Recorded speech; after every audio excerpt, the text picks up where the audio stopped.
Bom, hoje eu saio do comum. Não que eu saia da minha área, que é o esporte que eu amo.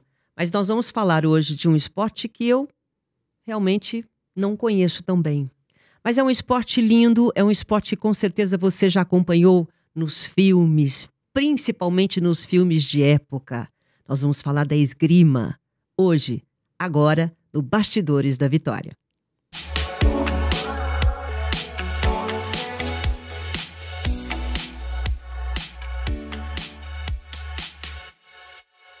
Olha, e com tantos anos que eu trabalho com esporte, eu estava conversando com a minha convidada aqui antes de começar o programa, que é um esporte sempre que eu olhei de longe, mas que eu sempre admirei. Eu acho bonito de ver. A esgrima, ela tem um certo fascínio, ela nos remete em algum lugar do passado e ela é tão presente. E essa menina nos representa mais do que nunca. É uma super medalhista e uma atleta completa. Muito obrigada, Bia, por estar aqui com a gente. Oi, Silvia. Um prazer estar aqui falando da esgrima e falando um pouco da minha história, né?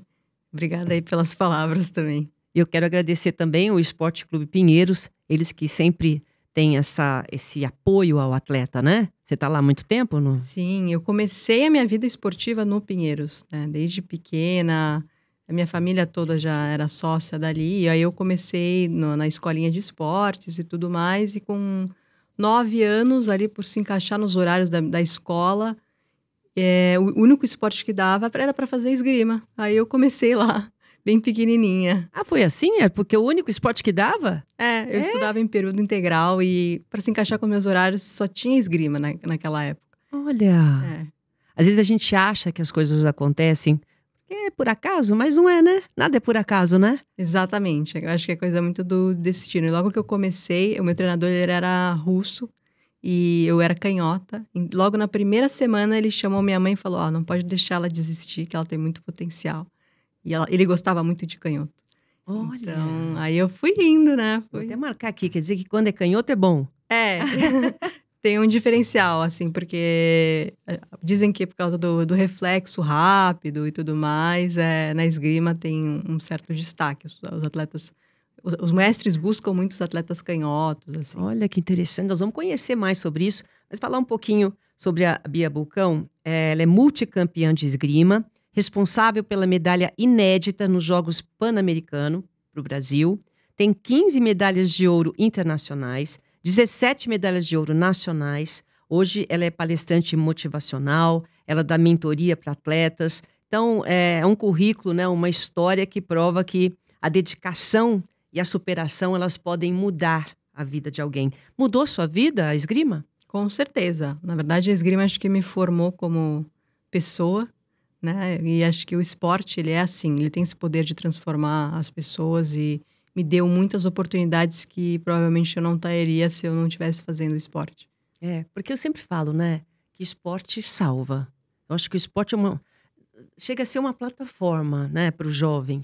Você, hoje, principalmente quando você dá mentoria, você sente isso? Você sente essa transformação quando tem um jovem que pratica esporte, seja qualquer um, ou outro que não pratica? Sim. É o que eu falo muito até para os atletas que trabalham comigo na mentoria, né? Que eu acho que quem faz esporte, ele tem uma mentalidade diferente, ele é diferenciado, ele consegue ter uma mente um pouco mais aberta e olhar as situações e analisar elas de uma perspectiva diferente. E eu acho que o esporte, ele é uma escola para a vida, né? Então, tipo, quando eu trabalho com os meus atletas numa mentoria, ele não é focado só em resultado esportivo, mas sim os atletas serem campeões da vida. Eu acho que é o mais importante. Com certeza. Vamos falar da esgrima. Vamos explicar para as pessoas como é que funciona a esgrima. Você sabe a história? Por quê? Deve saber, né? Porque é uma coisa tão de filme. Você vê lá o D'Artagnan, né? Os mosqueteiros. Antes falava touché, agora não precisa mais, que é tudo eletrônico, né? Sim, sim. Então, explica pra gente como é que é. Como é que é esse esporte, as categorias e como funciona. A esgrima é um esporte tão antigo que não se sabe exatamente de onde começou, né?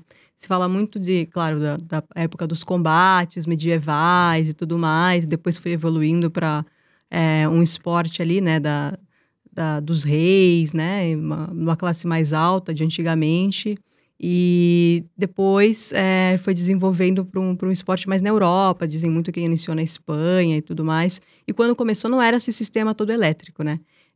As armas que usavam começou com o florete, que é a que eu uso. E quando você usava com a roupa branca, eles botavam uma tinta para marcar, ao invés de ter o sistema eletrônico, né? Então botava na ponta da lâmina. Então quando encostasse na roupa branca, os árbitros conseguiriam ver aonde tocou, se foi ponto ou não. E aí sim se falava o touché, né? Antes era uma tinta? Exato. É uma espécie de tinta que marcava na roupa. E claro, ela saía com o passar do tempo, mas... Mas a espada, no caso, tocava e saía uma tinta, é isso? Eles mergulhavam a ponta da lâmina na tinta. Tá. E aí, quando você encosta a ponta, que o florete, ele é uma arma de ponta. Só vale o toque se você tocar com a ponta da lâmina. Então, encostando a ponta na roupa do adversário, era ponto. Então, antigamente se marcava com tinta. Tá. E aí tinham mais árbitros, tinham 6 árbitros que olhavam para ficar vendo se tinha tocado ou não. Hoje não precisa mais, porque tem o quê? Tem algum mecanismo dentro da espada? Como funciona? Exato. Eu tô falando, gente, eu não sei nada, hein? Eu pesquisei mais ou menos, eu quero que você conte tudo pra gente. Então na esgrima a gente tem 3 modalidades. Tem o sabre, que antigamente era utilizado na cavalaria, né? Isso é a segunda modalidade. Tem a espada, que é do corpo inteiro. Então elas variam, assim. Peraí, como é que é o sabre primeiro? O sabre você pode tocar com a ponta da lâmina e com a lateral, diferente do florete. Que Então, você você toca aqui e também pode fazer É uma assim. arma de corte. Que usava então é na um jeito cavalaria. diferente de bater. Exato. Tá. Então o sabre, e você pode dar a cintura para cima, né? Tanto os Só braços. pode tocar o adversário da cintura pra cima. Exato. Só vale ponto ali. Hum. Porque como antigamente ela é uma arma de cavalaria, né? Eles estavam sentados no cavalo, então só poderia atingir daqui para cima. Então eles lutavam em cima do cavalo? O sabre sim. Tá. Antigamente começou assim. E agora não é mais assim? Não, agora no esporte, na esgrima mesmo, mas aí como tem esses princípios, vale somente da cintura para cima. Então eles adaptaram, né? Hoje a gente não pode ficar em cima de um cavalo, adaptaram. Tem na Olimpíada as 3 categorias, certo? Sim, exato. A outra? Tem a espada, que essa é a mais fácil de entender, porque é da ponta do pé até a cabeça, qualquer lugar que tocar, mas sempre com a ponta da espada. Tá. A ponta da lâmina. Essa é mais fácil ou mais difícil poder encostar em qualquer lugar? Então, para o atleta é mais difícil porque ele tem que estar mais atento, mas talvez para o público, né, que ainda não conhece o esporte, não tem as regras que no sabre e no florete tem de prioridade de ataque, de convenção dentro da esgrima. Então, por exemplo, no florete e no sabre... Que é a sua categoria. Exato, Tá. O florete é o meu. O florete eu só posso tocar no tronco, no meu tronco. E aí eu uso um Aqui pra colete. cima. Exato. Tá. Exato. Só o tronco, incluindo as costas e tudo mais. E só com a ponta. Só que no sabre e no florete, existem regras que são seguidas pelos atletas e determinadas pelo árbitro de quem iniciou o ataque, quem fez uma defesa. Na espada não tem todo esse aspecto mais complexo. Né? Mas por que você escolheu o florete? O que fez você ir pro florete? Normalmente a gente começa com o florete ali no Pinheiros. Tá. Então eu comecei com o florete por conta disso e gostei. Eu já experimentei jogar espada, tanto é que nos Jogos Pan-Americanos eu fui na equipe de espada, por ter já alguma experiência com isso, mas a minha arma principal é o florete. E como funciona a contagem para a gente poder acompanhar, né? Porque com certeza você vai estar em 2028. Como é que funciona as regras para a gente acompanhar? Então, o florete, quando você toca no tronco, ele acende uma luz colorida, ou dependendo do lado que você tá, ou vermelho ou verde. Se você toca numa região não válida, acende uma luz branca. Então, você toca no braço, que não vale, acende branco. Né? E aí você pode jogar a fase classificatória, que vai até 5 toques, numa fase de grupos. Então, todo mundo daquele grupo joga contra si mesmo, no formato de competição, até 5 toques. Ou por um total de 3 minutos. Se acaba o tempo, joga-se um golden score ali, então quem tocar vence o combate. E depois disso é feita uma chave de eliminatória direta, né? O melhor da competição de todos os grupos com o pior. E aí vai indo até as eliminatórias. E nesse esquema se joga a 15 toques. São 3 tempos de 3 minutos, com 1 minuto de intervalo, né? Então, 2 tempos de intervalo. Quem fizer 15 toques primeiro, é isso? Isso. E se o tempo acabar também e tiver empatado, vai esse golden score aí. E quem tocar primeiro vence. Eu estava vendo, né, estudando a Bia. Ela tem um site muito bacana, bem completinho lá, tudo bonitinho. O treinamento, porque a gente, né, vê lá a luta em si. É luta que fala? A gente fala combate. Combate. A gente vendo o combate. Aliás, é o único combate que não encosta no corpo, né? É uma luta, é um combate ali e não tem corpo a corpo, não existe nenhum toque. É justamente por isso que a gente não chama de luta, porque não tem o contato físico. Então a gente fala combate ou jogo. E aí, existe um treinamento. Você fica o quê? 5, 6 horas para treinar? Você treina o quê para lutar? Para o combate da esgrima? Sim, eu treino bastante parte física, né? Então precisa de bastante, principalmente a perna. Precisa ser muito forte, resistente para você ficar numa base boa, né? De guarda. E então a parte física inclui bastante disso, né? De potência para trabalhar a velocidade do braço.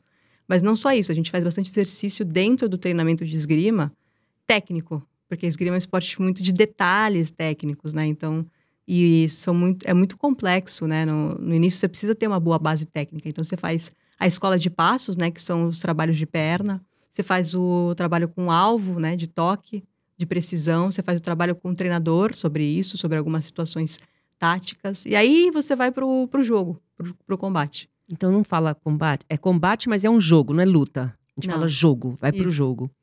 Que habilidade que você teve que desenvolver? Você veja, é uma coisa complexa que você tem que fazer. Quais foram as habilidades que você teve que buscar, que você teve que aprender para poder jogar esgrima? Eu acho que assim, da parte técnica, assim, física, com certeza a coordenação é uma das principais. Coordenação? Mas eu acho que da parte da competição ali é o pensamento rápido, a tomada de decisão, que é um esporte muito rápido, né? Então, é o segundo objeto mais rápido dos Jogos Olímpicos. Toque de esgrima. Porque vai ali. É. Então exige o quê? Mas ali você tá pensando alguma coisa quando você tá fazendo aquilo? Não dá tempo de pensar. Se você pensa, você leva o toque. Então tem que ser muito rápido. Isso treina? Treina. Treina como? Eu faço bastante treinamento cognitivo, né? Que eu acho que é uma coisa que me ajuda muito a ter essa tomada de decisão rápida. Como é isso? Por exemplo, são alguns exercícios que estimulam a minha mente ela a reagir mais rápido na tomada de decisão, na concentração. E como eu faço esse trabalho, por exemplo, algum exercício de bola ou algum aplicativo, né? Então, e aí eu posso incorporar isso ao meu treinamento, por exemplo, com estímulos de luzes, cada um é um movimento. E aí isso vai incorporando que eu tenha mais facilidade de tomar decisão mais rápida. Então você tem que treinar essa parte cognitiva? Sim. E tem um treinamento específico, tipo assim, com luz, sei lá, vai passando o tempo, a gente precisa treinar tudo, né? Você vai ficando mais velha. Eu não sei, esse treinamento cognitivo deve ser uma coisa boa para quem está amadurecendo. Olha, sim, eu gosto bastante. É um trabalho que, na verdade, eu comecei há pouco tempo e eu vi muita diferença. E, claro, que também na parte da esgrima, a gente, quando você está jogando, você já tem esses pontos, assim, que o treinador já te passa, de tomar decisão rápido, ele muda os movimentos muito rápido, para você já criar esse automatismo, né, no seu reflexo. Então, você treina o reflexo? Sim. É possível treinar o reflexo. Isso é uma coisa que você faz diariamente? Sim. Diariamente? Você treina todas essas áreas? Tem uma estratégia de treino? Sim. Na verdade, é montado, né, um cronograma ali do que eu vou treinar cada dia, dependendo do período de competição ou não. Então, por exemplo, agora eu tô num período sem competições. Aí eu tô focando mais em construir da base para começar o novo ciclo olímpico. Então, eu começo com uma parte física mais intensa, mais de força. Aí, aos poucos, ganhando resistência. Aí, vamos construindo desde o início, desde a base. Então, trabalho bastante técnica, correções de alguns movimentos. Aí, eu vou entrando com o treinador em algumas situações técnicas e correções. E conforme vai começando a questão de competição, a gente vai incorporando um pouco mais da tática do combate. E aí, tem vários movimentos na esgrima que tem diversos nomes ou situações que o adversário reage. Então, a gente treina aquelas situações. Caso isso ocorra, o que a gente pode fazer? E aí, simulando tudo. Exatamente. Principalmente com o treinador. E nos combates também, a gente coloca objetivos próprios, né? De pontos de melhora ali. Mas essa preparação, eu acho legal a gente falar de ciclo olímpico. Você participou de 2016. Como é que foi a experiência? Foi bom? Foi, muito. Foi incrível, assim, né? Porque em casa... Foi a primeira vez? Foi a minha primeira Olimpíada, em 2016. E acho que não poderia ter outra melhor do que fazer isso em casa, assim. Foi. Como foi essa experiência para você viver essa coisa da Olimpíada. E espero que você... Agora a preparação também para 2028. Mas como foi vivenciar 2016? Com certeza eu acho que é a recompensa de todo um processo longo, né, de trabalho. Porque, imagina, a Olimpíada ela pode durar um jogo. Você pode... Um segundo? Então, outros esportes, imagina, o atletismo... O atletismo, eu fico muito impressionada com o atletismo. 4 anos treinando, um esforço enorme, de repente, acabou. Exato. Né? Sim. E aí, como que foi lá? Então, para mim, eu acho que foi uma recompensa de todo o processo de anos de trabalho, né? Então, para mim foi muito sofrido para classificar. Ficou na última competição, na última prova, nesse Golden Score que eu te falei. Então, foi no último segundo ali que eu consegui a classificação. Então, eu aproveitei muito, assim, a Olimpíada. Foi uma primeira experiência, então eu pude vivenciar tudo. A abertura, a experiência de estar numa Vila Olímpica com todos os atletas. E a competição em si, eu venci o meu primeiro combate ali, tinha muito apoio da torcida, que foi muito legal, que me deu força, para ir além. E depois eu acabei perdendo para a Rússia, que ganhou a prova, mas para mim, eu lembro de perder e não ficar chateada pelo que eu passei ali, porque eu entreguei tudo de mim. Mas por ter acabado aquela experiência, eu querer mais daquilo. E é uma coisa que eu levei comigo durante todos esses anos, para continuar treinando e buscar aquela sensação novamente. E você, por exemplo, agora você faz um ciclo olímpico. Quando a gente fala ciclo olímpico, são esses 4 anos que você tem que preparar. Então, pelo que eu entendi, você fez uma estratégia, um treinamento, porque você quer a medalha. Esse é teu propósito. Uhum. Você colocou isso, é a tua meta, ter uma medalha olímpica, não é Sim. isso? Então, tem toda uma estratégia para chegar na medalha olímpica. Isso daí os seus treinadores têm que ser diferentes, têm que ser de fora? Como é que é? Eu cheguei num nível, né? Eu acredito que no nível Brasil, que eu ando sempre entre as primeiras do ranking. Eu sou sempre em primeiro. Você já venceu tudo que tinha que vencer aqui. Eu quero mais, não é só isso que eu quero. Então, aí eu comecei a buscar treinamentos fora. Então, já fazem 6 anos que eu tenho feito treinamentos na Itália. Mas você vai pra lá? Como é que funciona? Há 6 anos que eu treino no Clube Frascati Scherma, que é uma cidade perto de Roma ali, que eu treino com campeões olímpicos, campeões mundiais, todos os dias. Então, eu tô com os melhores, para chegar entre os melhores, né? Então, essa é a minha grande estratégia. Mas aí você vai pra lá agora? Então, agora ainda tô na captação de recurso para conseguir começar esse processo do ciclo de novo, né? A ideia é eu poder retornar já no próximo ano, agora... ter esse período de 6 meses para realmente preparar bem o meu corpo para aguentar mais 3 anos, né, a partir do ano que vem, e começar tudo de novo. Mas você não tem nenhum apoio, no caso do governo, para fazer isso? Então, na questão do governo, a gente tem o Bolsa Atleta, né? Mas aí não dá para ficar na Itália treinando com Bolsa Atleta. Exato. É que eu acredito que no nível que eu cheguei, os recursos que eu recebo hoje, eles não são suficientes para eu treinar fora, que é tudo em euro, e pagar as minhas competições. Então, é muita despesa. Assim. Aí você tem que buscar onde? A iniciativa privada? O Pinheiros? Quem que pode te ajudar nisso? O Pinheiros, ele dá um auxílio também, bastante suporte. O Exército Brasileiro me ajuda muito com isso também. Você é do Exército? Sou militar do Exército. E sempre tá buscando patrocinador mesmo, né, de empresa privada que gosta de incentivar o esporte e que se abraça na causa mesmo. É toda uma equipe, né? Quer dizer que o Exército, o fato de você ser do Exército te ajuda também? Ajuda. No Exército... O Exército, você é militar, né? Você é atleta e militar. Então, você entra como sargento temporário. Então, é no máximo de 8 anos de permanência, né? Eu já tô no meu 6º ano. E eles te pagam um soldo, é a única garantia que eu tenho, na verdade, dos recursos, que eu sei que vai se manter durante o ano inteiro ali, sabe? Então é bem bacana. E também a experiência de você virar militar e tudo mais, te traz muito mais... Deve ser uma disciplina, né? Exato, disciplina, patriotismo, né? De você querer defender o Brasil com ainda mais garra, mais raça. E aí, voltando lá para os treinadores, você tá com os melhores. Porque é a Itália que é o que mais vence na esgrima, é a Itália, eles são expert. A Europa é muito forte, né? Então, por exemplo, o meu treinador que me formou, ele era russo. Eu passei muitos anos fazendo estágios de treinamento na Rússia, anos indo para a França. Na Rússia? Você foi para lá? Fui algumas vezes. Como é que é? Treinar lá. Nossa, eles treinam muito. Assim, é um lugar que eu sempre tive fascínio para conhecer, mas sei lá, acho que só se for na outra encarnação. Mas como que foi treinar lá? Eles são muito disciplinados? É diferente o treinamento? O que você sentiu de diferença? Sim. Meu treinador ele já passava bastante disso pra mim, né? Mas quando eu fui pra lá, eu vi que o treino começa às 9, tava todo mundo lá, enfileirados, 8:55, para se apresentar para o treinador. Não tem atraso? Não.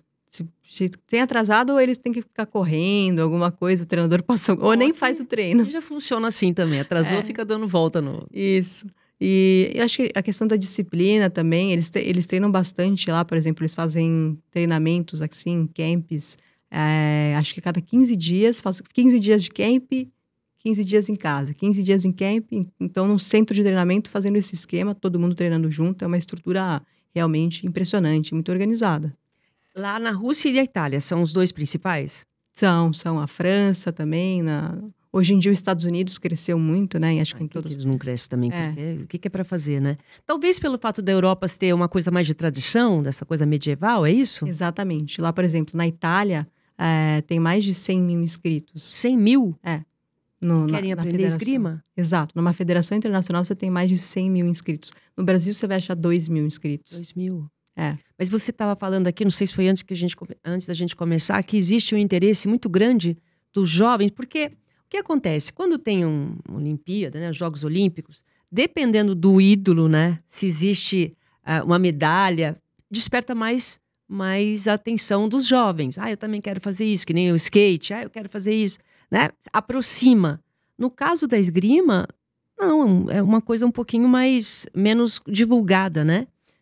Você acha que os jovens estão chamando mais atenção agora para isso?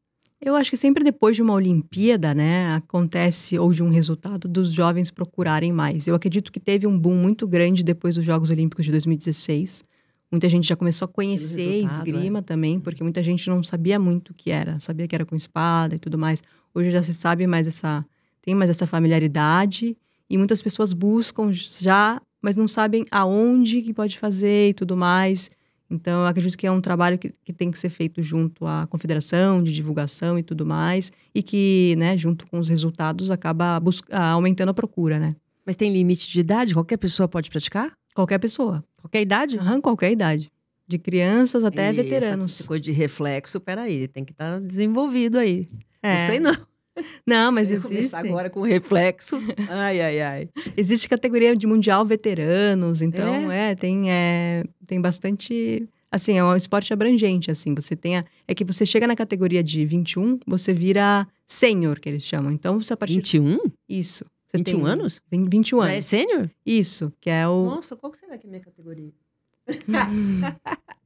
E aí você compete na categoria sênior enquanto você quiser. Porém, existem as categorias depois disso, que nem nas de base, né? Que você tem o cadete e o juvenil, ele também pode competir na sênior.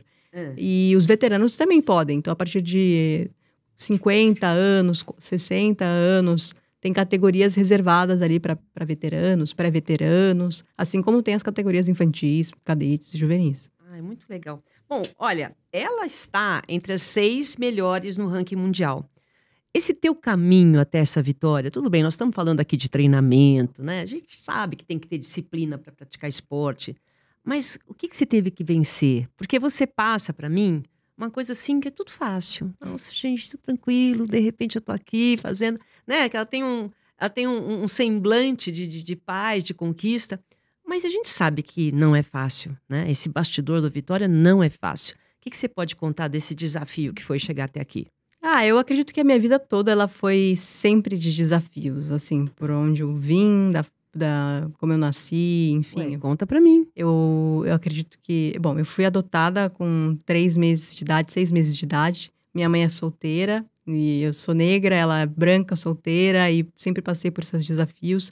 Eu vim com subnutrição, então um dos grandes motivos da minha mãe me botar no esporte era para que eu desenvolvesse essa força e nas pernas e tudo mais. Eu passei por um tratamento intensivo quando bebê por 2 anos para também retomar essa força da subnutrição.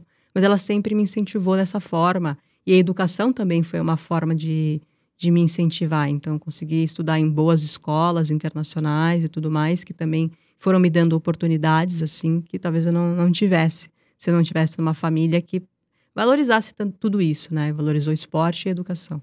Então, sempre foi muito difícil essa questão, claro. Você praticar um esporte que no Brasil não é tão divulgado, que às vezes é considerado de elite. Eu sou uma mulher negra dentro de um esporte desse, de conseguir os caminhos e também, né, de ter uma referência lá dentro. Então, hoje eu busco ser uma referência para outras meninas negras que sonham também que você pode chegar lá, mesmo sendo de um país que não tem esse costume, não é um Tem essa esporte tradição. considerado. Exato.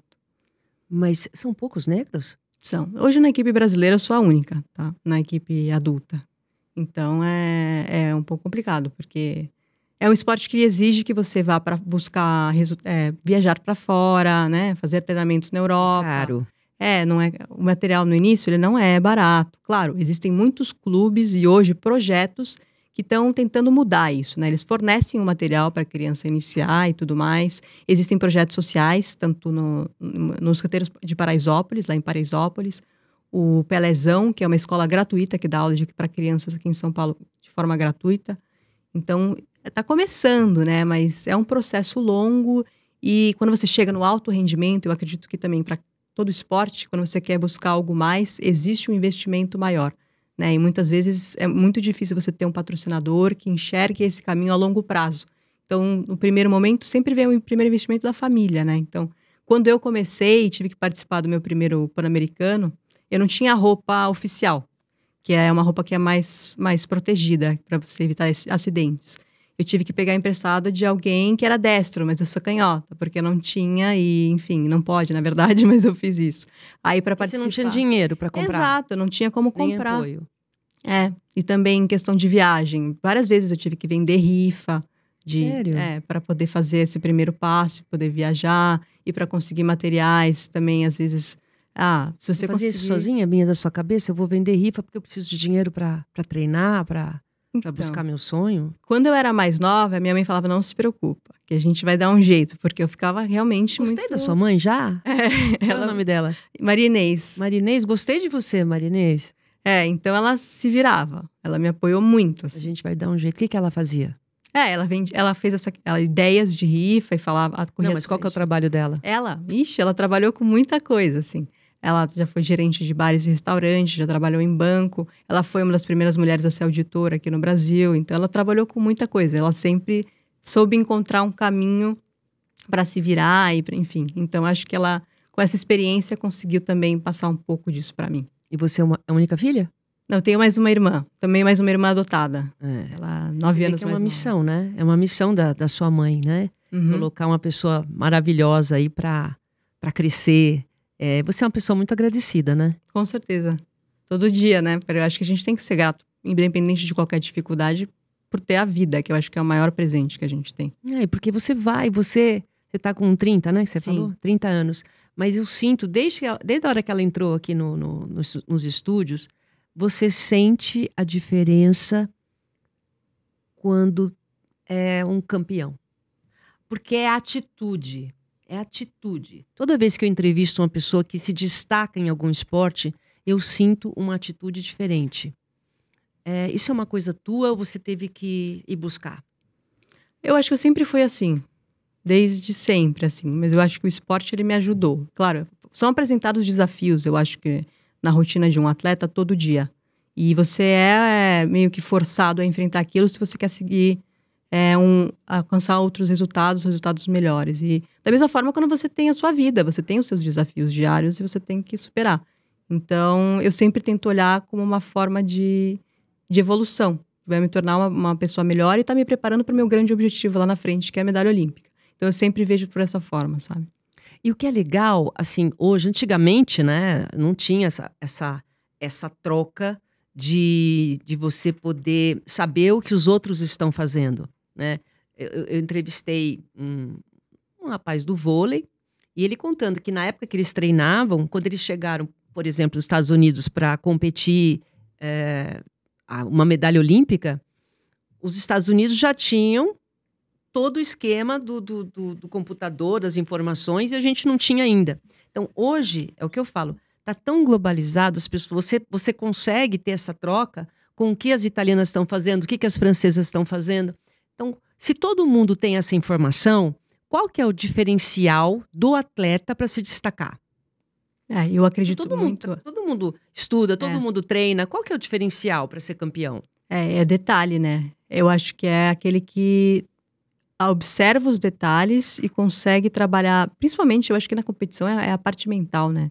que tem um fundamento ali muito grande na prova da competição, porque todo mundo treina um monte, todo mundo tem a técnica boa, mas se mentalmente você não tá forte na hora, às vezes é o que acaba definindo, entende? Como que você prepara isso? Então, eu faço bastante trabalho de respiração, de visualização. Inspiração que antes de começar? Antes de começar, ou antes mesmo quando eu vou competir, durante a semana, por exemplo, na minha rotina, eu tenho trabalhos de rotina de visualização. Eu, por exemplo, estou com uma lesão no braço e eu já estou há uns 2 meses sem treinar com florete. Mas quando eu estou na minha casa, eu pego 10 minutos e me visualizo fazendo o treinamento com o florete na minha mão, né? Então, Você pensa, visualiza como vai ser quando você ficar curada? eu visualizo o meu treino com o florete, por exemplo. Eu visualizo eu fazendo os movimentos com a arma na mão. Então, eu sei como se eu fosse fazer uma aula individual com o meu treinador. Então, eu visualizo eu fazendo aqueles movimentos. Como você faz? Você fecha os olhos? Fecho os olhos e me concentro e tento sentir o florete na minha mão e visualizo quais são os movimentos que ele realizaria e eu realizaria depois disso. Da mesma forma, eu posso usar vídeos, né? Hoje tem esse recurso. Sim. Então, eu assisto muitos vídeos, assisto os combates de outros atletas. E também a questão, eu acho que, de sentir o meu corpo. Hoje eu percebo que é uma coisa que faz muita diferença, ter a percepção corporal boa. Então, quando eu faço algum exercício de meditação, eu tento focar também nisso, na parte do corpo e tudo mais, sentir ele relaxado. E são estratégias que depois, quando eu entro no combate, quando eu vou entrar no jogo, eu não fico pensando muito o que eu vou fazer. Mas eu tento ganhar mais consciência de onde eu estou, assim, onde está meu foco. Que eu acredito que tem que estar mais em mim. Então, perceber o meu corpo, onde está tenso, onde não está. E voltar a atenção para a minha respiração, que me ajuda. Isso você faz principalmente antes do combate? Isso, quando eu tô entrando em pista. Para se concentrar mesmo, é isso? Pra meio que blindar de tudo que tá acontecendo fora. E de qualquer pensamento que esteja passando ou preocupação sobre o que passou no passado ou no futuro. Será que eu vou ganhar? Porque a gente carrega isso, né? Pro combate, carrega. Por exemplo, quando eu tô aqui, eu tô só aqui. Tô aqui com você. Você diz uma coisa de presença, é isso? Exato. Acho que o que a gente busca, tipo, como atleta, é estar nesse estado que a gente chama de flow, né? Então, flow, é verdade. Precisa de presença. A respiração, acho que é uma estratégia muito, muito forte nisso. Mas, olha, eu gostei disso. Quer dizer, isso serve também para todas as coisas. Você parar, você fechar os olhos e visualizar aquilo que você pode ter, que você pode sentir. Você já se visualizar onde você quer chegar. Isso funciona? Sim, eu faço bastante também. Por exemplo, quando eu vou começar quando eu tenho uma competição, eu visualizo todo como ela vai ser. Desde o momento onde eu vou aquecer, como eu vou acordar, o que eu vou comer. Então, Só na mente? Isso, eu já vou fazendo isso. Isso me prepara também, por exemplo, se acontece alguma coisa que eu não espero.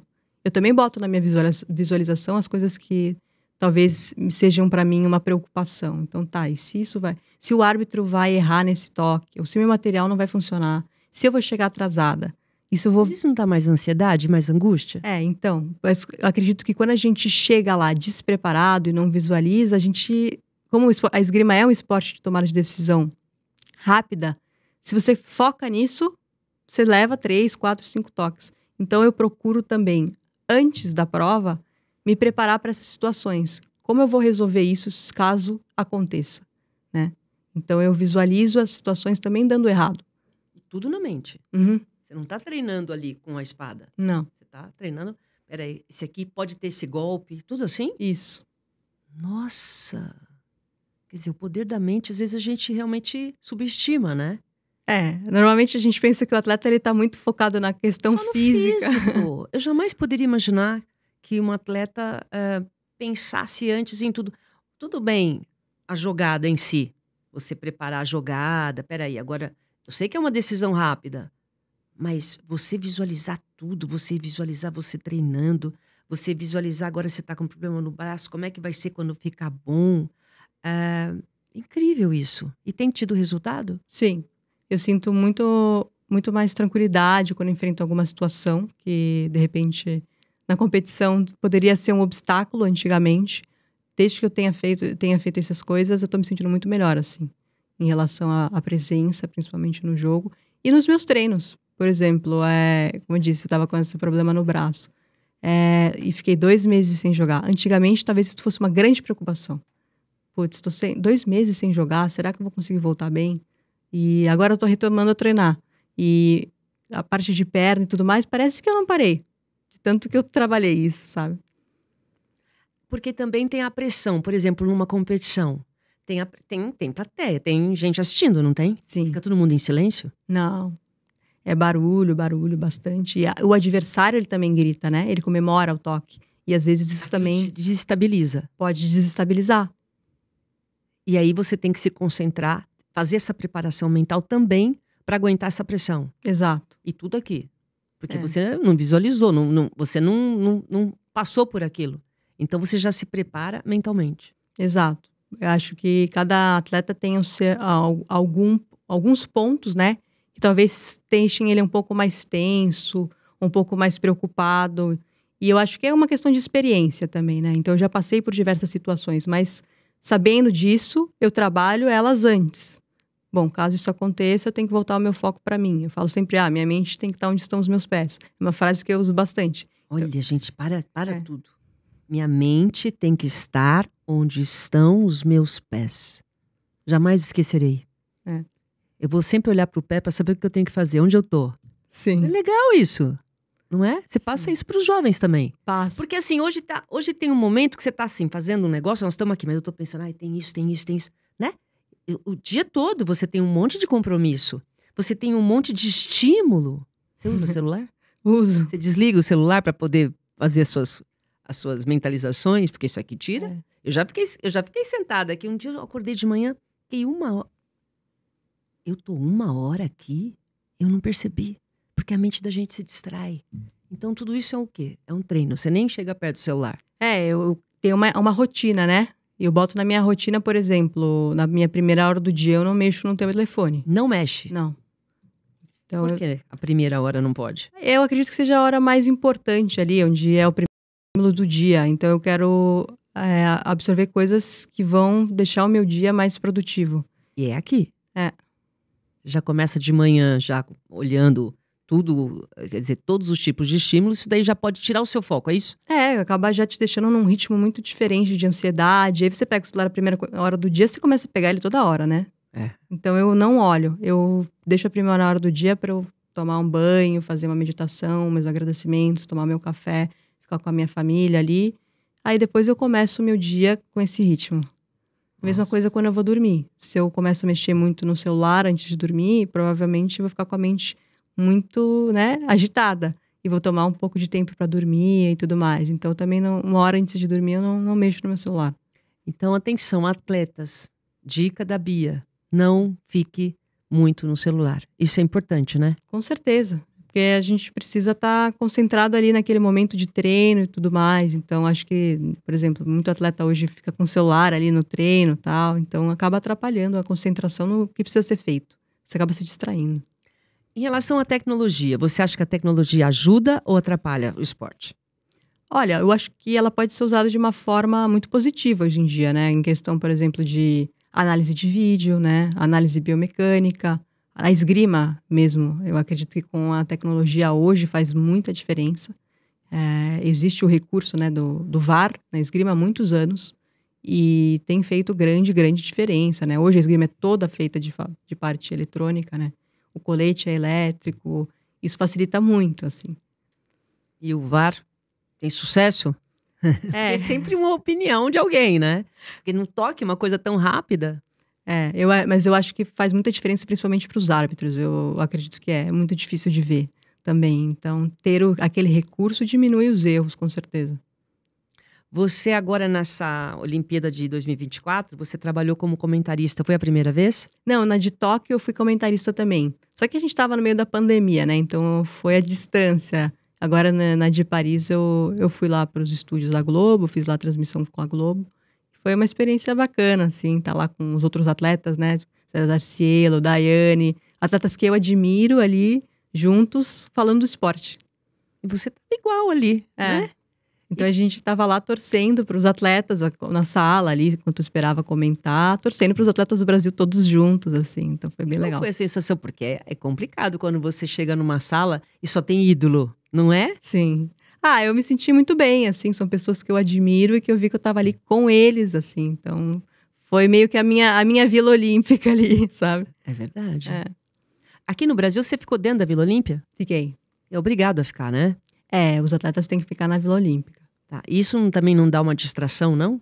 Porque não sei que atleta que veio que falou que chega só gente bonita, de tudo quanto é lado. Você tem tudo. Você tem dentro da Vila Olímpica, você tem todos os tipos de comida. Você tem o mundo lá dentro. É. Aí como é que faz para ficar focada quando você tá assim? Então, eu tive outras experiências de Vila Olímpica. Então, para mim não foi um grande choque, né? Eu fui para outros Jogos Pan-Americanos, eu fui para 4 Jogos Pan-Americanos. Então, eu tive essas experiências antes de 2016. Antes de 2016, eu tinha ido para 2 já. Então, não foi ver aquela tanto de gente, aquela monte de comida, tudo grande, né? No primeiro momento, não foi um grande impacto para mim. Você nunca se impactou com essas coisas, né? Pelo jeito. Eu acho que eu sempre fui uma pessoa muito focada. E aí eu só tentava lembrar o que eu estava fazendo ali, né? Então, vim aqui para competir, tenho esse objetivo e depois a gente aproveita. Mas enquanto... Esse aqui é a minha prioridade, até porque eu trabalhei 4 anos para aquele momento, naquele ginásio. E eu não vou desperdiçar. Sabe o que eu acho incrível em você? Você é indistraível. Aquela coisa assim, você não se distrai com aquilo que não faz parte da sua meta. Mais ou menos isso, porque é difícil, hein? É difícil, claro. Tem os meus momentos que são mais difíceis de manter o foco. Mas eu acredito que a gente tem que usar as estratégias de lembrar o porquê que a gente tá aqui. O que a gente veio fazer. Você faz isso grande totalmente. objetivo. Exato. Peraí, o que eu tô fazendo aqui? É Exato. isso? Eu Pra faço não se isso. perder. Eu faço isso o tempo todo. Tem que lembrar o porquê que eu tô fazendo. Por exemplo, se você tá querendo seguir uma dieta. Claro que tem dias que é mais difícil, quer comer um doce, tudo bem um dia. Mas eu não posso fazer isso todo dia, porque eu tenho um objetivo. Eu tenho uma competição chegando daqui a um mês que eu quero ganhar. E para ganhar essa competição, eu tenho que estar bem fisicamente, tem que estar me sentindo bem. E aí eu lembro dos benefícios que aquilo me traz. Então, acho que isso acaba me ajudando a ficar mais focada. São escolhas mesmo, né? O tempo todo dia, escolhendo. O que você, só voltando na sua, você como comentarista, o que foi mais difícil para você? Para você... É tudo uma habilidade, se comunicar ou ver o jogo de fora. Eu acredito que comunicar de uma forma onde o público, né, possa entender o esporte, né, não de uma visão de atleta que já sabe como funciona, trazer de uma forma mais simples a esgrima, porque o primeiro contato com o esporte pode ser um pouco complexo para entender. E eu, por saber do esporte em si, das regras, às vezes passo uma visão muito específica. A gente acha que tá todo mundo entendendo, né? Exato. Nessa tua carreira já, porque o que a gente percebe aqui é que você tá chegando no estágio que foi muito preparado, né? Eu falo que quando a pessoa ela sobe no pódio, ela passou por um processo aí de desafios, muitas vezes de fracasso, de abrir mão de um monte de coisa, de pagar algum preço para chegar ali. Então eu percebo que você está se preparando de uma forma realmente muito focada. Mas o que nessa trajetória está sendo mais difícil para você? Na trajetória esportiva? Nesse teu caminho para essa meta que você tem, o que está sendo mais difícil? O que está exigindo mais de você? Talvez um preço que você tenha que pagar, porque tem gente que abre mão de um monte de coisa. Eu abri mão da minha juventude, eu abri mão de não sei o quê, porque eu tinha um objetivo. Qual que é o preço, ou o que está exigindo mais de você para você alcançar o que você quer, que é a medalha olímpica? Olha, eu não sei, porque, sabe, são escolhas também, né? Então, acredito que quando eu escolhi esse caminho, né, da medalha olímpica, eu abri mão de muita coisa desde o início, assim, de passar tempo com a minha família, ficar 6 anos longe, às vezes lá não tenho muitos amigos, aqui eu tenho mais, né? Então... Fora, você diz. Então, começar todo um trabalho novo ali, com outra cultura, isso, com certeza, é uma das coisas que eu mais sinto falta, né? Então, às vezes, isso acaba pesando. Né? Então, mas sempre tem alguma coisa no caminho, tipo, passar férias, não tem muitas férias, ou festas, dormir tarde.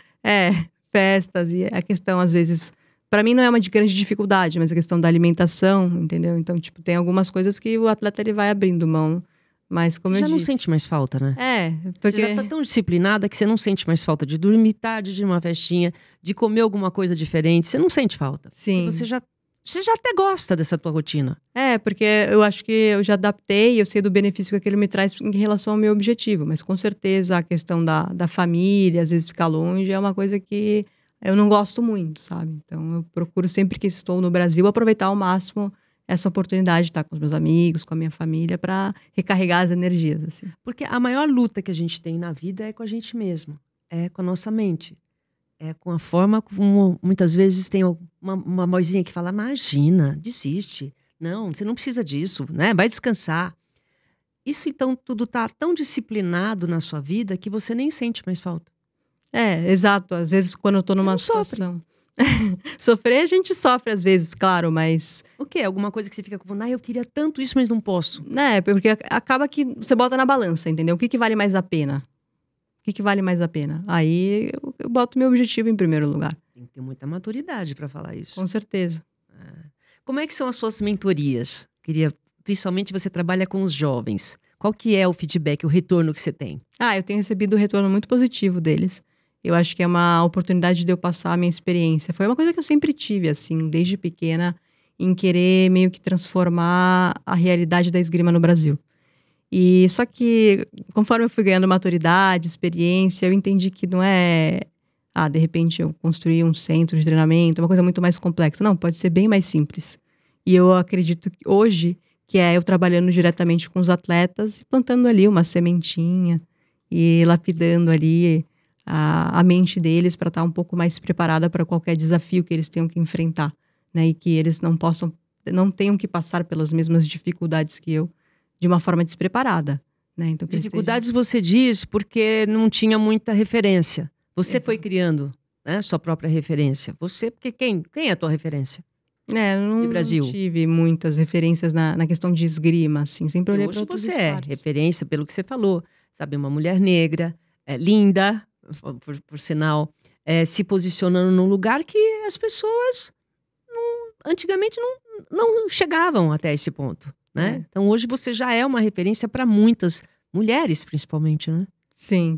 Eu fico muito contente, assim, com o que eu tô construindo. É tudo novo, assim, porque realmente ninguém nunca tentou explorar outras áreas ali. E eu acredito que vou abrir outras portas para outros jovens depois poderem seguir um caminho ali, se quiserem. Você acha que dá para popularizar a esgrima no Brasil? Eu acredito que é um caminho longo, né? Eu acho que hoje tem muitos trabalhos nas escolas, começando e tudo mais. Mas realmente ainda tem muito chão para andar ali.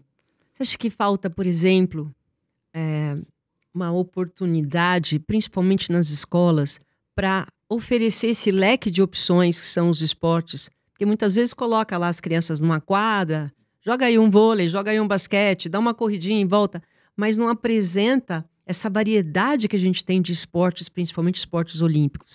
Você acha que falta isso no Brasil? Com certeza. Eu acho que o esporte ele tem que ser valorizado como uma forma de educação também, né? Não só estar ali trancado na sala de aula, porque são valores, né, que a gente carrega para a vida.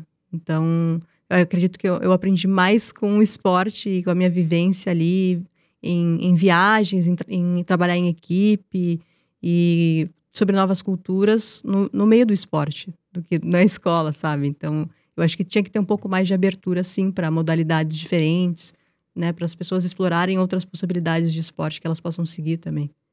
E como que você trabalha a derrota? Fica pensando nela, nossa, o que eu devia ter feito, mentalizando tudo que você fez, aqui eu fiz errado, tal, ou tipo, dei o melhor de mim e vamos para a próxima. Eu acho que depende, assim, como eu tô no momento. Tem derrotas que, é claro, vai doer, eu sofro, deixa uma hora. Uma hora pra eu ficar irritada, uma hora pra eu sofrer. Até isso? Tem que deixar gente, uma hora. Programa, uma hora pra ficar irritada. Olha, já aprendemos um monte de coisa aqui. Eu tenho uma hora pra ficar irritada, só. É o que eu vou permitir pra mim. Sim. Aí eu sofro, que tem que sofrer ali, tá, agora vamos pra frente, recomeça. E vai, esquece aquilo, já passou, já era. Vamos aprender sobre isso, né? Primeiro, o que a gente pode aprender sobre aquilo? Né? E começa a pensar nisso e trabalhar de novo. Faz isso mesmo? É que tem muita competição, sabe? Não tem muito tempo pro atleta ficar sofrendo. Tem que recomeçar de novo, sabe? Então, você tem que tentar levar pelo lado positivo aquele aprendizado, porque já passou, você não vai poder mudar. Não volta. E lá no Clube Pinheiro você treina todo dia? Tem um lugar lá, um cantinho para esgrima? Tem uma baita sala ali. Então tem não é bastante cantinho, gente. é cantão. Sim. E, bom, eu comecei lá, então eu vejo toda a Quantos anos você expansão. começou? Com 9. 9 anos. 9 anos. Então, hoje em dia tem muito atleta lá para jogar, então tá crescendo bastante.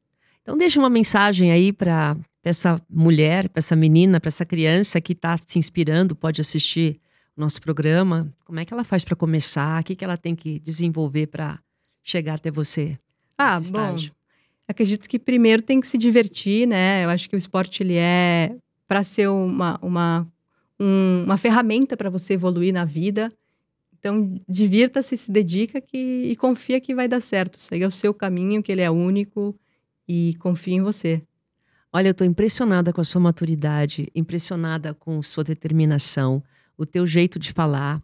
Eu acho que, não sei se foi o esporte que deu isso para você, ou se foi a vida, ou se foi a experiência. Mas a forma como você se posiciona é uma forma diferente.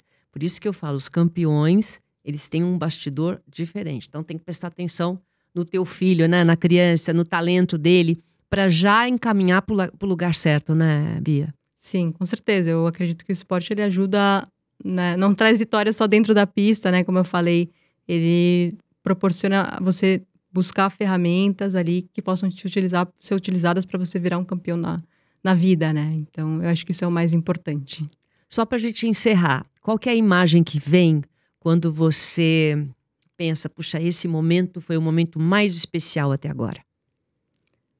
O momento mais especial eu vou ter que falar que foi a Olimpíada, né? Eu acho que é o ápice de qualquer atleta ali, e ter feito isso em casa é o que eu tô buscando agora para Los Angeles, fazer mais uma Olimpíada. E olha, eu vou estar lá te assistindo, porque eu já falei que eu vou para Los Angeles para assistir os jogos. Muito obrigada, viu? Obrigada pelo seu tempo, por estar aqui. Parabéns pelo que você já representa e o que você pode representar ainda para o Brasil. Muito obrigada, viu? Obrigada. Espero que vocês tenham gostado. Até o nosso próximo episódio do Bastidores da Vitória. Tem sempre uma história para compartilhar com você.